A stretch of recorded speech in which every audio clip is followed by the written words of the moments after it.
Halo semuanya, balik sama gue Owen di channel FPL 62. Kali ini gue bakal langsung aja membahas mengenai game week ke-15 FPL kita.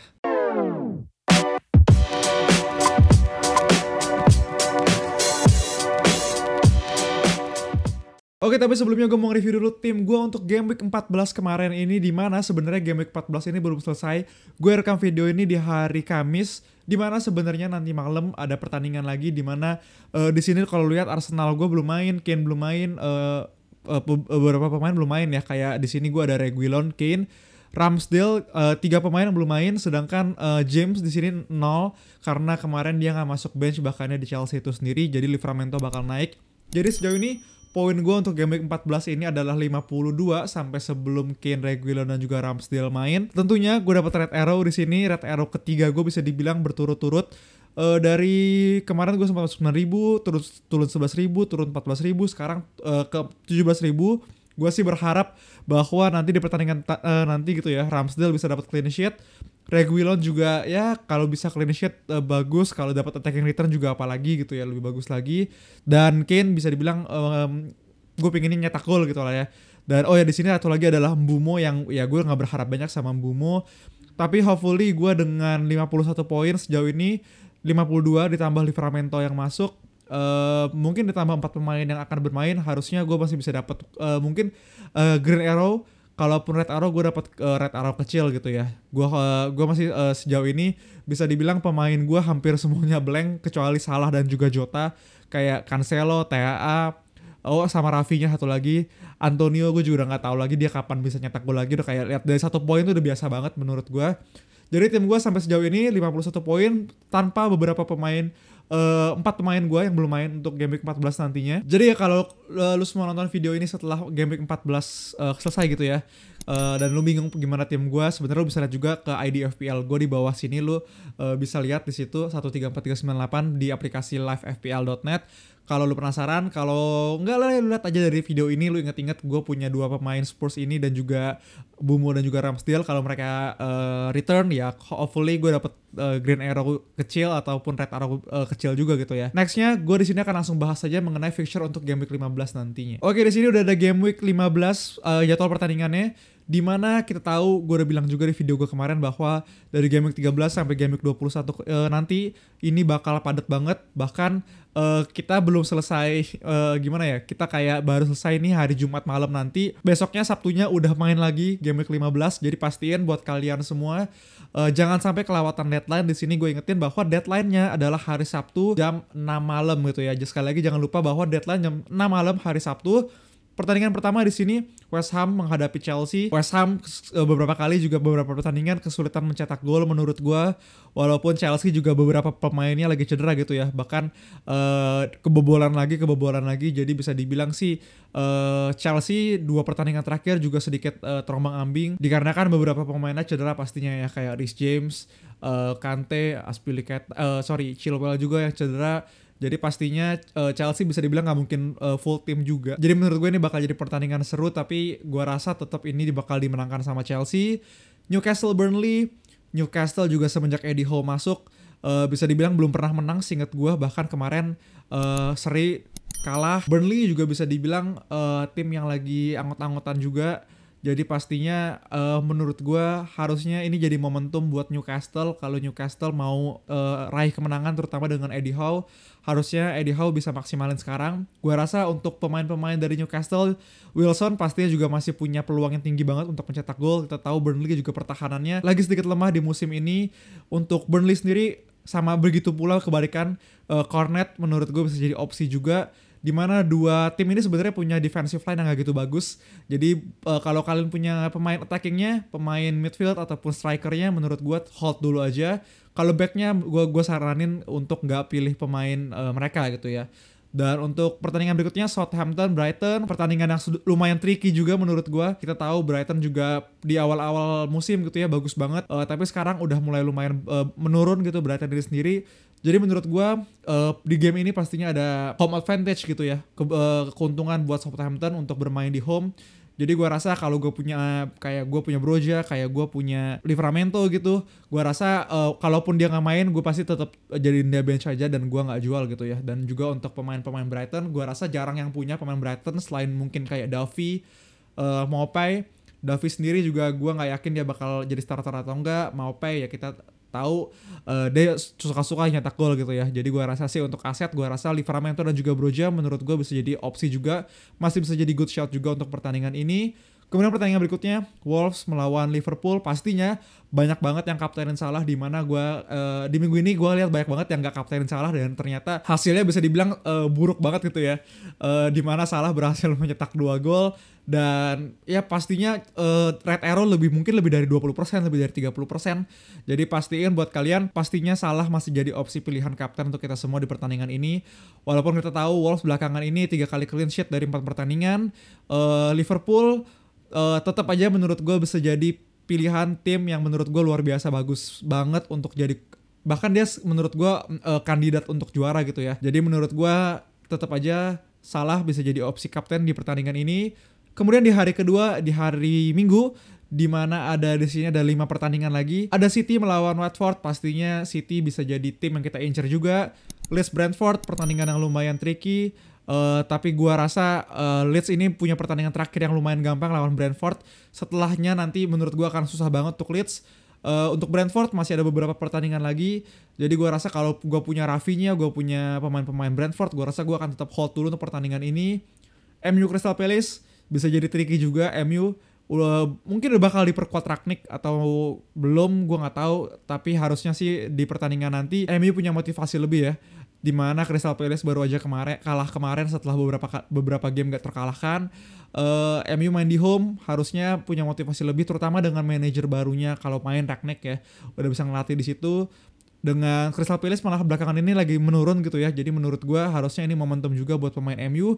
Tapi kalau lu punya Gallagher, setelah MU ini pertandingannya bagus, jadi gue rasa gue hold Gallagher. Bahkan kemungkinan besar bisa aja lu beli Gallagher untuk nanti beberapa game ke depan gitu ya. Untuk pertandingan berikutnya Spurs Norwich, ini bisa jadi opsi pilihan kapten juga pastinya. Kita tahu Norwich sekarang walaupun udah gak sejelek awal-awal musim gitu ya, di 4 pertandingan terakhir gue rasa semenjak dia menang terakhir lawan Southampton, terus Farke dipecat, masuk Dan Smith pelatih barunya, gue rasa beberapa kali Norwich juga berhasil cetak menang dan juga seri gitu ya. Jadi gue rasa Norwich udah bukan tim yang sejelek itu lagi, tapi tetap aja tim yang bisa kita incar. Apalagi Spurs nantinya akan menghadapi dengan Norwich, ini bisa jadi opsi kapten juga tentunya untuk Kane dan juga Son. Gue akan bahas di segmen berikutnya, tapi di sini gue akan bahas dulu pertandingan berikutnya, yaitu ada Leicester Aston Villa. Leicester Aston Villa sendiri gue rasa jadi pertandingan yang bisa dibilang pertandingan pembuktian juga untuk Gerrard gitu ya. Aston Villa ini salah satu tim yang lumayan besar, mungkin bisa dibilang Big Six juga atau 7 besar gitu untuk di Premier League ini sendiri. Jadi pastinya menarik banget untuk kita lihat pemain-pemain Aston Villa di situ. Tapi gue rasa untuk aset dari Aston Villa gue belum berani jamin, gue belum yakin juga untuk saranin lu semua untuk masukin pemain Aston Villa. Pemain Leicester fixture bagus sebenarnya dari kemarin-kemarin, cuma lagi-lagi gue bisa dibilang Leicester ini penyebaran poinnya agak kesebar gitu ya. Kadang Maddison, kadang Vardy, ada beberapa pemain lainnya juga yang belum tentu Vardy terus yang bakal mencetak gol di situ. Jadi menurut gue juga lumayan besar menghindari tim Leicester. Dan terakhir di sini di hari Selasa ada Everton melawan Arsenal. Everton kita tahu belakangan ini juga performanya lagi jelek banget menurut gue. Arsenal malah kebalikannya lagi bagus walaupun kemarin kalah lawan Liverpool, cuma menurut gue ya itu di luar, nggak usah dihitung lah ya. Liverpool is Liverpool, dan permainnya sebenarnya Arsenal juga nggak buruk-buruk amat di luar beberapa kesalahan individu dari pemainnya sendiri. Jadi menurut gue harusnya Arsenal, Arteta melawan klub lamanya Everton, gue rasa harusnya walaupun ada home advantage ya bagi Everton itu sendiri, tapi harusnya gue rasa ini masih jadi pertandingan yang bisa dibilang diincer dari Arsenal untuk beberapa pemainnya kayak misalnya Smith Rowe, Saka dan juga Ramsdale di situ. Nah, berikutnya di sini gue akan membahas mengenai opsi kapten kita di game week 15 nantinya. Karena seperti yang gue bilang di sini ada beberapa ada Spurs lawan Norwich juga yang pastinya menarik. Jadi di sini gue udah siapin data untuk 3 striker Lu bisa lihat di sini ada Kane, Son dan juga Salah ya, bisa dibilang satu striker dua midfield di Premier League di FPL. Di mana secara menit per chance atau menit per peluang di sini bisa dibilang Salah pastinya secara data bagus banget semuanya menit per peluang. Yang paling jelek adalah Son, kemudian menit per sentuhan di kotak penalti. Di mana di sini malah kebalikannya, Kane yang jelek daripada Son itu sendiri, dengan Salah tetap bagus banget, datanya jauh banget gitu ya. Dan untuk XG dan XGI pastinya Salah paling tinggi jauh banget di antara dua pemain lainnya, dan juga di sini kalau lo bandingin Son dan juga Kane, Son adalah pemain lebih bagus daripada Kane secara underlying stats. Dan untuk fixture yang mereka sendiri, Spurs akan menghadapi Norwich, dengan Norwich ini punya XGC 23,7, sedangkan Salah punya fixture melawan Wolves, dengan Wolves ini punya XGC 15,29. Jadi bisa dibilang kalau lu cuma bener-bener gak perhatiin fixture gitu ya Salah tetap pasti jadi opsi banget untuk kita jadiin kapten. Cuma di sini gue lumayan tertarik banget untuk kaptenin Kane. Walaupun sebenarnya menurut gue kalau lu punya Son, akan lebih bagus kalau lu kaptenin Son gitu ya. Dari secara data ini mendukung banget, dan menurut gue harusnya juga gue rasa Son akan jadi pemain yang luar biasa banget di pertandingan ini lawan Norwich. Jadi kalau lu punya Son dan juga Kane, gue rasa gue akan pilih Son dengan didukung sama data ini sendiri. Tapi kalau perbandingan antara pemain Liverpool atau enggak pemain Spurs, dan kita tahu juga Liverpool ini lagi bagus banget, jadi pastinya kaptenin Salah atau nggak kaptenin Salah ini high risk high reward. Ketika lu kaptenin Salah dan Salah ini misalnya Hull dan lu kaptenin dia, pastinya poin lu nggak dapet rank gain segitu banyaknya gitu ya, dan lu nggak dapet green arrow sebanyak itu. Tapi misalnya kalau kebalikannya, misalnya lu nggak kaptenin Salah dan Salah nggak Hull, dan lu kaptenin Spurs misalnya, kalau lu kaptenin Kane dapat 1 assist 1 gol, atau misalnya Son dapat 2 gol, pastinya lu bakal dapat green arrow yang tinggi banget, terutama dengan efektif ownership dari Salah sekarang. Jadi menurut gua kalau lu pemain aman pastinya kaptenin Salah, tapi kalau lu bermain dengan bisa dibilang resiko yang tinggi, di sini data mendukung banget untuk lu semua ngambil Son untuk di pertandingan lawan Norwich pastinya.